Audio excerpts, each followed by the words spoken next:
The dog didn't growl when they approached. He lay half-buried in snow at the edge of Miller's Quarry Road, blood dark against white frost, ribs heaving in shallow, stubborn breaths. One ear twitched at the crunch of boots, but it wasn't fear in his eyes. It was urgency. Deputy Aaron Holt had seen injured animals before. Most tried to bite. Most tried to crawl away. This German shepherd did neither. He lifted his head with visible pain and stared past them, past the patrol car, past the barren tree-line, toward the woods. And when he tried to stand, it wasn't to flee. It was to lead. If you appreciate stories that unfold slowly, where tension coils rather than explodes, you may find yourself wanting to stay with this one. Quiet support for the work always helps it reach others who enjoy this kind of suspense. Wind moved through Ashford County like a living thing. It swept down from the low Appalachian ridges, carrying pine resin and the metallic scent of coming snow. The town itself, if 37 streets and a courthouse square could be called that, sat hunched between forest and quarry like something waiting to be forgotten. Deputy Aaron Holt adjusted his collar and crouched beside the dog. "Easy," he said softly. The shepherd's coat was a classic sable, black saddle fading into rust and smoke-gray fur. Thick winter guard hairs, now matted with blood. The wound ran along his flank, a deep gash, not clean like a knife. Ragged. Possibly barbed wire. Or something worse. "Call it in," Aaron said without looking back. Behind him, paramedic Lena Morales was already kneeling, gloved hands assessing. Her dark braid swung forward over her shoulder as she leaned close. "He's hypothermic," she murmured. "Pulse is fast. Too fast." The dog tried to rise again. Aaron placed a firm hand on his shoulders. Muscular. Even injured, the animal radiated controlled strength. "Hey," Aaron said. "You're not going anywhere." The dog's head turned toward the woods. Not random. Not confused. Deliberate. Lena noticed it too. "That's not normal," she said quietly. "What?" "He's tracking something." Aaron followed the line of sight. The tree-line began about 50 yards off the road, dense pine giving way to thicker underbrush. Beyond that, miles of state forest, abandoned logging trails, and the remnants of old mining operations. People got lost out there. People vanished out there. The dog let out a soft sound, not a whine. A breath pushed through clenched teeth. "Okay," Aaron muttered. "Okay, I see it." He stood and scanned the snow. "Footprints?" Lena asked. Aaron moved slowly, careful not to disturb the ground. There were tire marks from passing vehicles. Scattered deer prints. And then, the human tracks. Deep, fresh, leading from the road. Into the woods. Aaron's jaw tightened. "Could be the owner," Lena offered. "Could be," Aaron said. The tracks were uneven. One foot dragging slightly. Injured. Or carrying something heavy. The dog struggled again, claws scraping pavement. Aaron crouched back down. "You belong to whoever made those tracks?" The shepherd's eyes locked onto his. Amber. Intelligent. Desperate. Aaron felt something shift in his chest. He wasn't a man who romanticized animals. He didn't believe in intuition. He believed in evidence. But those eyes were asking. No. Begging. Lena wrapped a thermal blanket around the dog's body. "If we move him, we need to move now," she said. "He won't make it long out here." Aaron hesitated. Protocol said transport. Log the tracks. Notify search if a missing persons report came in. Protocol didn't account for the way the dog kept looking back at the woods. As if time mattered. 2 minutes, Aaron said finally. Lena looked up sharply. "Aaron." 2 minutes. "I follow the tracks 50 yards in. If it's nothing, we load him up. And if it's something—" Aaron didn't answer. He stepped off the road and into the snow. The forest swallowed sound. Branches knitted overhead, dimming the afternoon light into a gray-green haze. Snow crunched under Aaron's boots, each step loud in the stillness. The footprints were clearer here. Adult male, he estimated. Heavy tread. Boots, size 11 or 12. Dragging left foot slightly. About 20 yards in, the drag marks deepened. Something heavy had been set down. Aaron crouched. Snow disturbed. A wide indentation. Rectangular. Box-shaped. His pulse ticked up. He stood and scanned. The tracks continued. And then they stopped. No turn. No return. Just gone. Aaron frowned. Wind hadn't picked up enough to erase them. And snow hadn't fallen since morning. He moved in widening circles. Nothing. Just trees. Silence. A distant crow. A prickle climbed the back of his neck. He stepped backward, and his boot struck something metal. He looked down. Partially buried in snow, a length of rusted chain. Attached to a collar. Empty. Aaron's breath clouded in front of him. The collar wasn't new. Leather cracked with age. But the metal tag was polished, recently handled. He brushed snow away. The name was engraved cleanly. Ranger. Behind him, faint through the trees, came a single sharp bark. Aaron turned. The injured shepherd had somehow pulled himself to the edge of the road. He stood swaying, blanket slipping, eyes fixed on Aaron. On the collar in his hand. "You broke your chain," Aaron muttered. "Or someone broke it for you." The dog barked again. Urgent. Then he collapsed. Back at the ambulance, Lena shot Aaron a look. "You said 2 minutes. It was 2. You found something." Aaron handed her the collar. She read the tag. Ranger. The dog's ear twitched weakly at the sound. "He responds to it," Lena said. Aaron nodded. "He broke free." "Or was set free," Lena countered. They locked eyes. Neither said what both were thinking. "What do you want to do?" Lena asked. Aaron looked at the woods. At the vanishing tracks. At the dog barely clinging to consciousness. He exhaled slowly. "We stabilize him. Then I start knocking on doors." Lena hesitated. "There aren't many doors out here." "I know."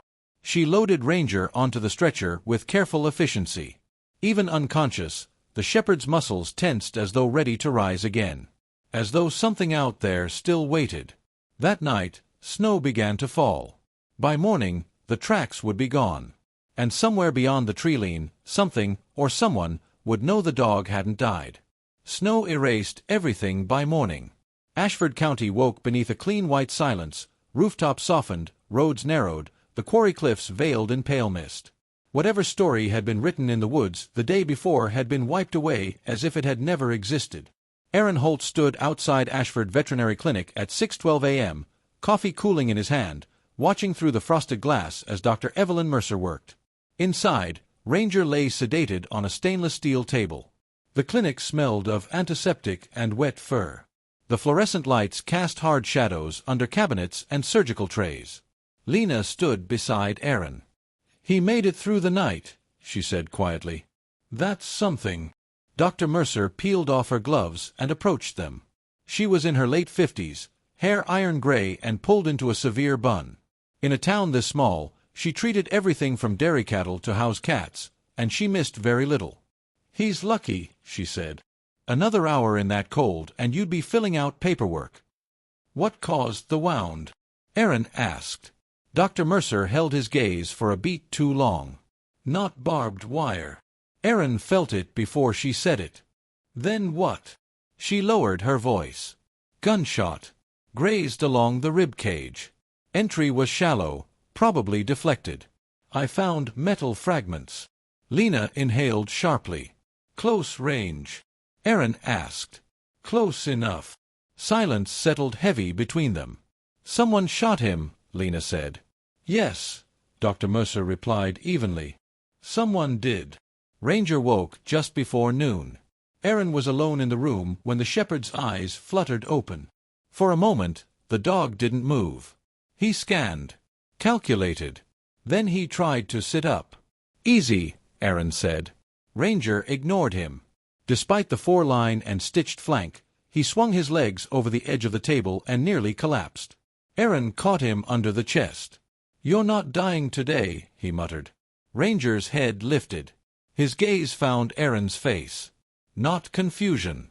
Recognition. as if the dog had already decided something about him. "You want me to follow you," Aaron said softly. Ranger blinked once. Slow. Intentional. Aaron exhaled. "This is ridiculous," he whispered. He wasn't a superstitious man. He'd spent 12 years in law enforcement.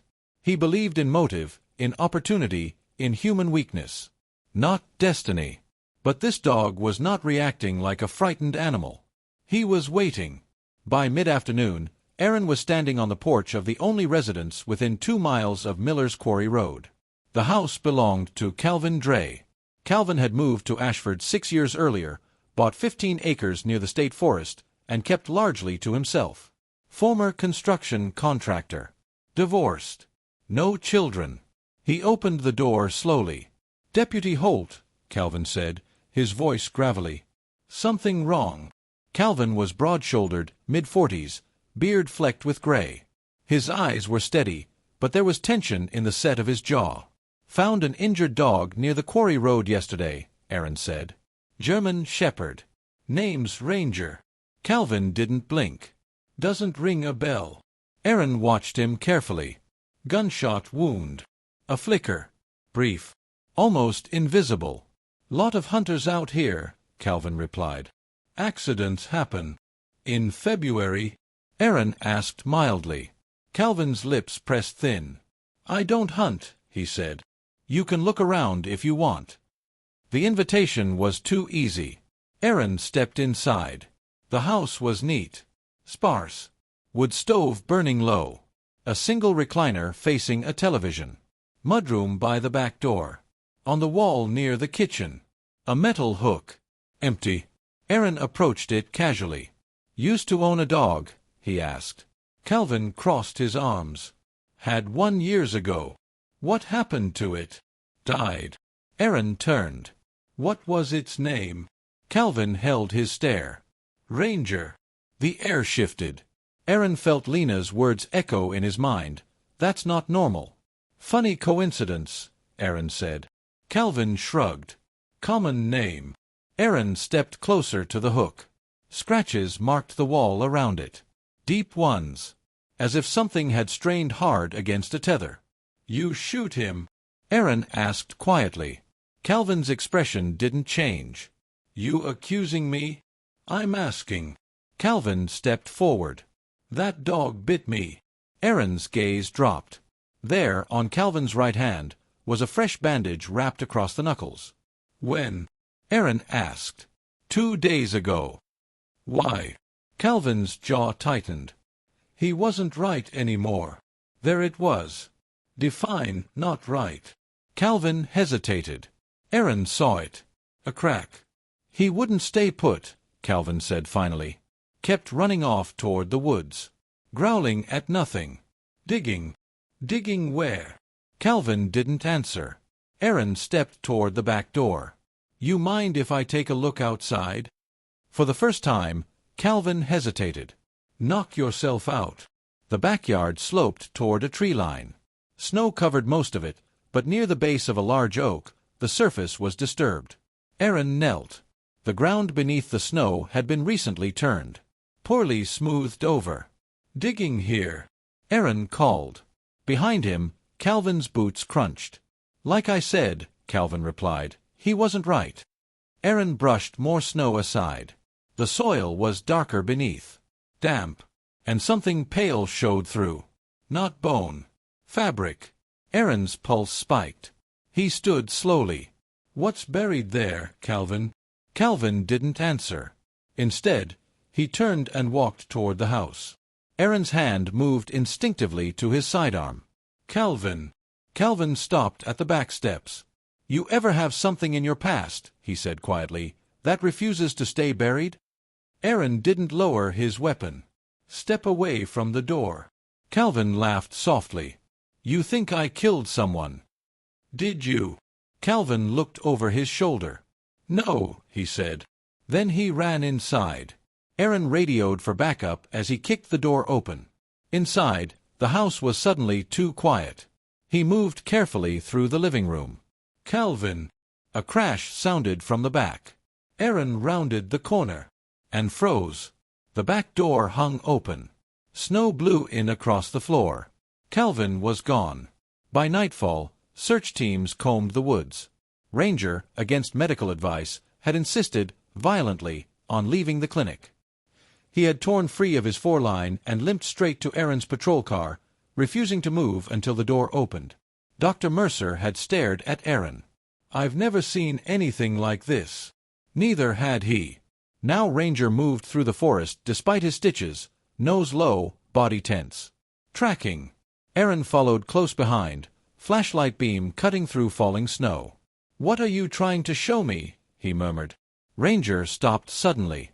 He stood before a shallow depression beneath tangled brush. Aaron knelt. The snow here had been disturbed recently. He brushed it away. And there, a second patch of turned earth. Smaller. More recent. His stomach tightened. Backup lights flickered through trees in the distance. "Hold this perimeter!" Aaron shouted. Ranger began digging.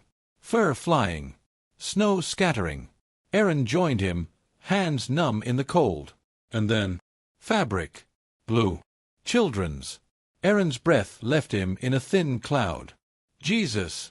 They uncovered a small body. Not decomposed. Preserved by cold. A girl. No more than 10. Eyes closed. Face pale. But not skeletal. Recent. Very recent. Ranger let out a low, broken sound. Not rage. Grief. Aaron swallowed hard. "This wasn't years ago," he whispered. Behind him, flashlights approached. Lena's voice carried through the trees. "Aaron!" He didn't answer. He couldn't. Because as he looked at the child's face, recognition flickered. He had seen her before. 3 days earlier. At the grocery store. Holding hands with Calvin. Ranger lifted his head and stared deeper into the woods, as if to say, "There's more." Chapter 3. What was left in the dark? Snow kept falling. By the time the coroner's van reached the forest clearing, Ashford County felt suspended in glass. Sound dulled, movement slowed, the world narrowed to breath and heartbeat. Aaron stood over the small body while deputies worked quietly around him. Ranger remained beside the shallow grave, trembling, not from cold, but from something deeper. His ears were pinned back, eyes fixed on Aaron as if awaiting judgment. "You said you recognized her?" Sheriff Daly asked, stepping up beside him. Daly had been in law enforcement longer than Aaron had been alive. Thick neck, thinning hair, a voice that usually carried steadiness. "Yeah," Aaron said. His throat felt raw. "At Keating's Market. She was with Calvin Dre." Daly frowned. "Dre doesn't have kids." She was holding his hand. Daly's silence stretched. Behind them, Lena stood with her arms folded tightly across her chest. Her face had gone pale when she'd seen the girl's size. "Missing persons?" Aaron asked. Daly shook his head. "None reported." "That's not possible." "It is if nobody's looking." The words landed heavy. Ranger suddenly lifted his head. A low growl vibrated through him.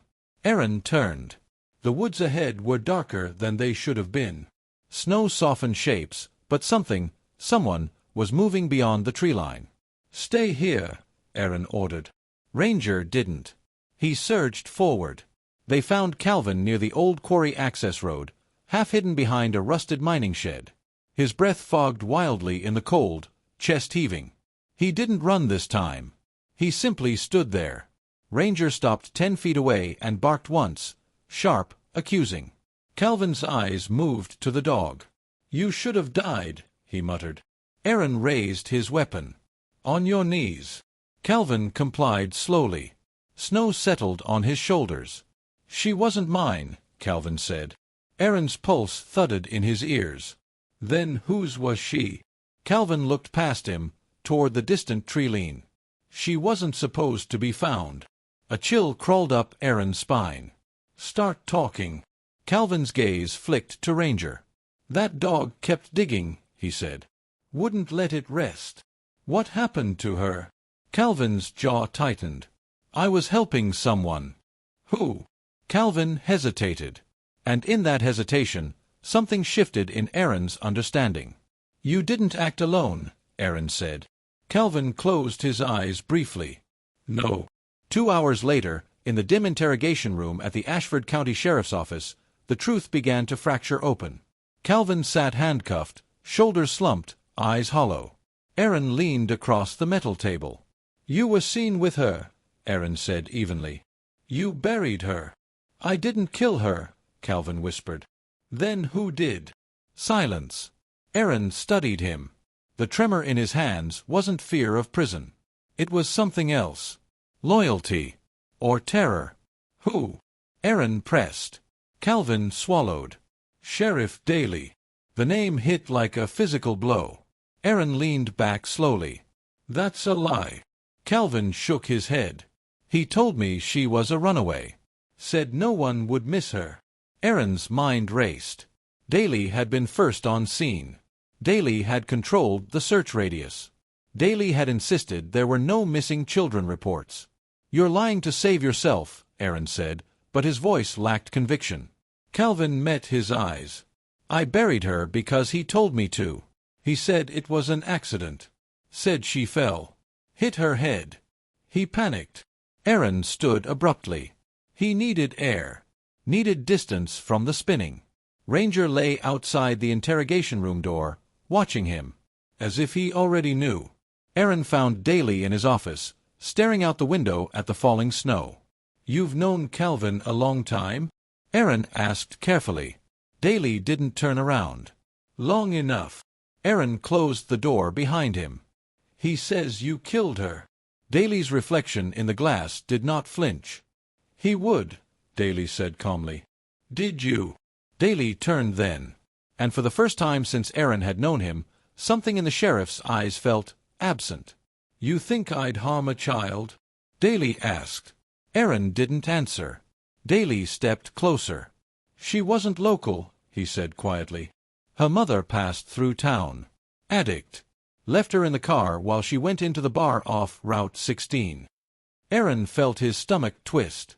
"She never came back," Daly continued. "I found the girl wandering near the quarry. No identification. No phone. Why wasn't it reported?" Daly's jaw tightened. "Because I made a choice." Aaron stared at him. "I thought I could place her quietly. I called someone I knew. A friend in county services. Off the books. That's not legal." "No," Daly said. "It isn't." Aaron's voice hardened. "What happened?" Daly's gaze drifted to the floor. "She wouldn't stay put. Kept trying to run. Kept screaming about her mother." Aaron's chest tightened. "She slipped on the quarry rocks," Daly said finally. "Hit her head. And you buried her." Daly looked up. "I panicked." The word felt insufficient. "You asked Calvin to help." "Yes." "And you shot the dog." Daly's eyes flickered. "He attacked me when I tried to stop him digging." Silence filled the room. "You covered it up," Aaron said. Daly's shoulders sagged.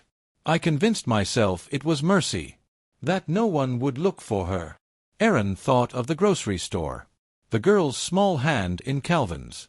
"You were planning to move her body," he said. Daly didn't deny it. "You don't get to decide who's missed," Aaron said quietly. Daly met his gaze. "I already have." The arrest was quiet.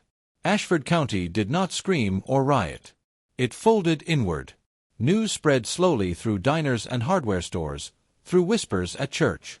Sheriff Daly resigned before charges were filed. Calvin accepted a plea agreement. The official record would describe negligence, obstruction, unlawful disposal of remains. It would not describe the cold calculation. It would not describe the fear. Ranger recovered fully. Aaron adopted him. Not out of sentimentality. Out of obligation. The dog had refused to let the ground keep its secret. 3 weeks later, Aaron stood again at the edge of Miller's Quarry Road. Spring threatened in the air now, thin sunlight, thawing earth. Ranger sat beside him, tail still. "You could have let it go," Aaron said quietly. Ranger's ears shifted. Aaron looked toward the woods. "I almost did." He thought of Daly's steady mentorship. of trust, of how easily authority can mask weakness. He thought of a little girl whose name they eventually learned, Eliza Warren. Her mother was found 2 counties over, alive, in treatment. She wept when told. She had been looking, just not in the right places. Aaron rested a hand on Ranger's head. "You didn't," he said softly. The dog leaned into him.